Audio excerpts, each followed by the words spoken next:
রান্না করব চাটনি। এই রোদের মধ্যে গরমের মধ্যে একটু চাটনি ভালোই লাগে, টক জাতীয় জিনিস। আপেল দিয়া আর আম দিয়া রান্না করুম।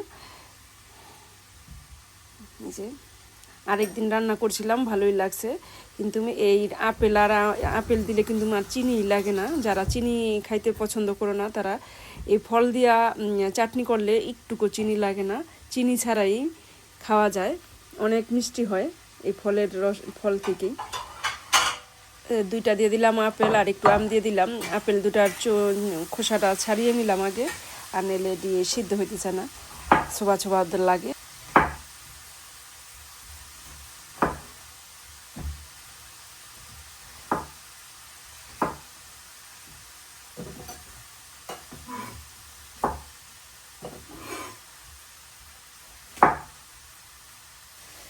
আমটার কালার খুব সুন্দর। একটু আম খেয়ে দেখলাম, আমটা দেখি কড়া মিষ্টি, অনেক মিষ্টি। যাই হোক, এই আম আর আপেল দিয়ে রান্নাটা করুম। দেখো আজকের ওয়েদারটা খুবই সুন্দর, রোদ্রু আছে ভালো আর গরমও। নমস্কার, সবাইকে স্বাগত জানাই আমার সুন্দর আরেকটি নতুন ভিডিওতে। আশা করি সবাই ভালো আছেন, আমিও আছি ভালোই। এই সকাল থেকে শুরুটা করলাম ভিডিওটি। ঘর দুয়ার ঝাড়ু মুছু দিয়ে আসলাম, স্নান সেরে আসলাম, ঠাকুর পূজাটা দিয়ে আসলাম। এখন এই যে কিচেনে আসলাম, রান্না বান্না করব। ছেলেরা তো ঘুমায় রয়েছে, ছেলেদের কালকে কলেজ খুলবো, এই 15 দিন বন্ধ ছিল।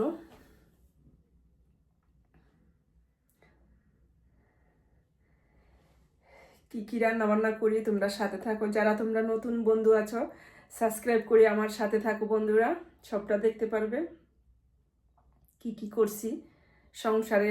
বহুত কাজ কর্ম, এটা সেটা নানান কিছু আছে। রাত্রা পোহালেই কাজ, সারাটা দিন ওই কাজ কাজ কাজ, কিন্তু বিকালে একটু অবসর প্রাপ্ত হওয়া যায়। তারপরে আবার সন্ধ্যার থেকে শুরু হয় কাজ।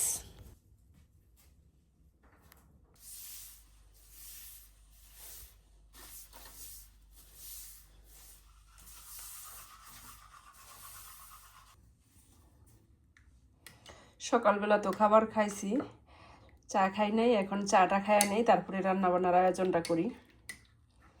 একটু গলাটাও ঠান্ডা ঠান্ডা, ভাবলাম একটু চা খাইয়া নেই। রান্না করুম ইলিশ মাছ, এই কচু দিয়া রান্না করুম। এখন একটু হালকা ভাপায় নিতেছি, আর একটু বাঁধাকপি ভাজি করুম। এটা একটু কাইটা নেই আগে চিকন কইরা।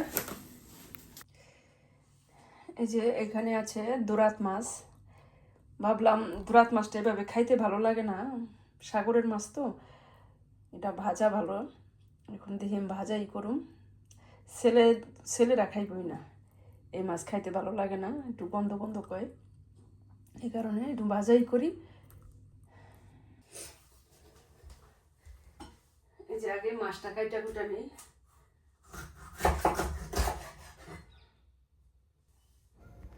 মাছটা কেটে এই যে লবণ মেখে আর হলুদ মেখে রাখি, এখন রান্নাটা বসাই।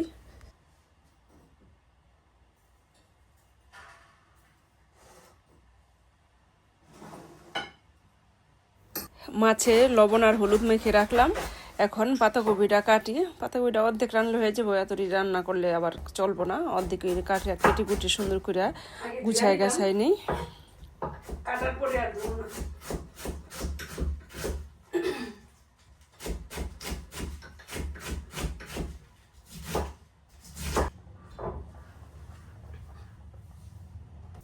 প্রথমে যে বাঁধাকপি ভাজিটা বসাই দিলাম, শুকনো মরিচ আর কালো জিরে দিয়ে দিলাম ফোড়নে। এখন যে একেবারেই আর সিদ্ধ মেদ্ধ করুম না, একবারেই দিয়ে দিব তেলের মধ্যে।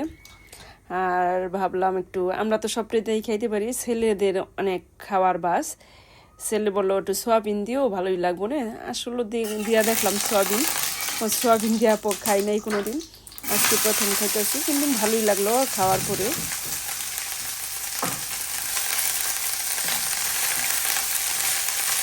কাঁচামরিচ দিয়ে দিলাম, লবণ দিয়ে দিলাম, তখন এখন ঢাকা দিলে আস্তে আস্তে সিদ্ধ হইব। সোয়াবিন তো এর সাথে দিয়ে দিলাম।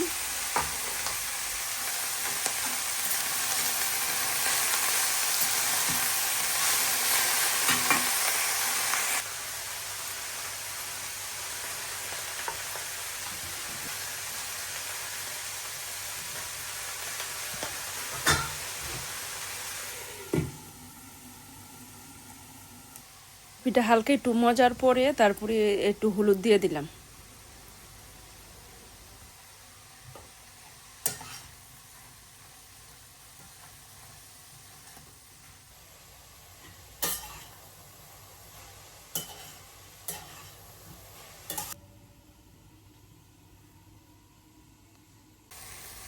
এই যে আমার রান্নাটা হয়ে গেছে প্রায়। এখন ধনেপাতা কুচি দিয়ে নাড়াচাড়া দিয়ে মিশিয়ে নিলাম। এখন এই যে নামায় নিলাম, দেখো কত সুন্দর হয়েছে রান্নাটা, আর ভালোই হয়েছে। এই যে দেখো খুব সুন্দর হয়েছে, আর অল্প একটুখানি হয়ে গেছে, এত নরম ছিল কপিটা।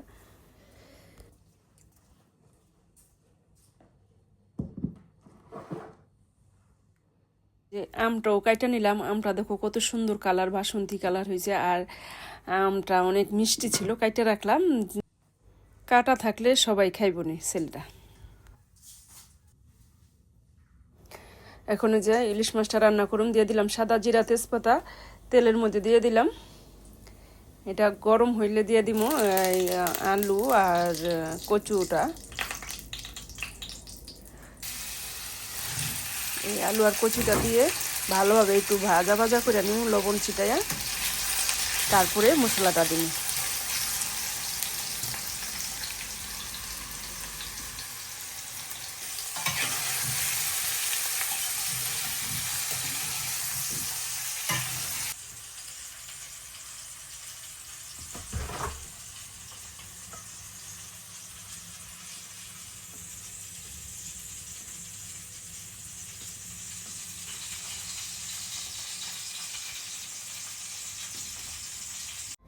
আলু আর কচুটা তো আগে ভেজে নিলাম। এখন এই যে গোলানো মশলাটা দিয়ে দিলাম, হলুদ, কাঁচামরিচ, লবণ, এ সমস্ত দিয়ে এখন ভালোভাবে একটু কষায় নেব সুন্দর করে, আস্তে আস্তে ধীরে ধীরে।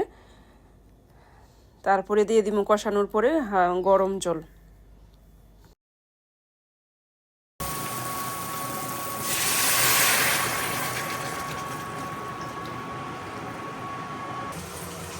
এই যে আমার তরকারিটা রান্না হয়ে গেছে। এখন নামানোর আগে ভাজা জিরের গুঁড়া দিয়ে সুন্দর করে নাড়াচাড়া দিয়ে মিশিয়ে এখন নামায় নিব। রান্নাটা হয়ে গেছে আমার।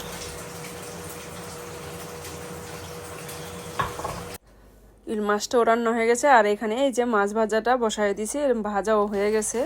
রান্না বান্না শেষ। এখন এই যে একটু মুছা মাছা পরিষ্কার করে নিই রান্নাঘরটা, ধুয়া মাছা পরিষ্কার করে বীজ গাছ করে নিলাম, তারপরে খাওয়া দাওয়া করি গা। কি কি রান্না করছি সবটাই তো দেখছো, আর কি বলুম। চলো খাওয়া দাওয়া করি, সবাই চলে এসো। বিকেলে আবার কাজ আছে অনেক।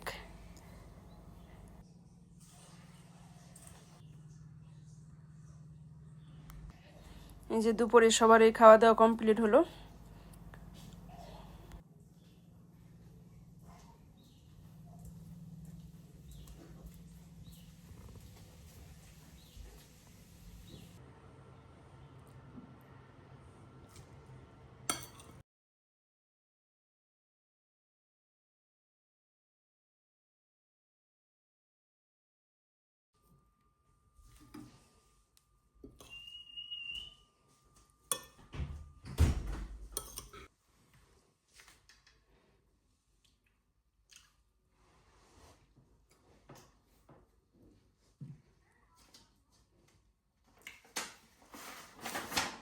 এই যে সবাইকে ভাত বেড়ে দিলাম, এখন আমিও খেতে বসলাম।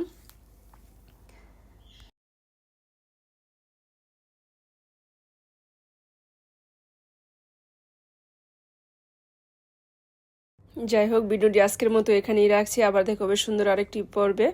ততক্ষণে তোমরা ভালো থাকবা, সুস্থ থাকবা। ধন্যবাদ। আর ভিডিওটি ভালো লাগলে সাবস্ক্রাইব করে আমার পাশে থাকবা। প্রথম শীতের প্রথম নমস্কার সবাইকে।